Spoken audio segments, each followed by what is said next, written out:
13 فوریه به عنوان روز جهانی رادیو ما را یادآور جایگاه رادیو به عنوان منبع معتبر و قابل دسترس برای هموطنان ما می‌سازد.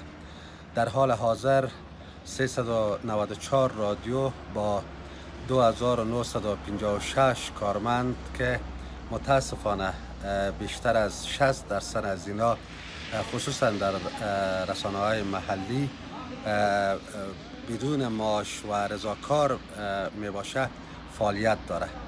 ما امیدوار هستیم که با توجه به کارمندای رادیو در ولایات ما بتانیم از سقوط رادیو به عنوان مهمترین منبع اطلاع رسانی در افغانستان جلوگیری کنیم.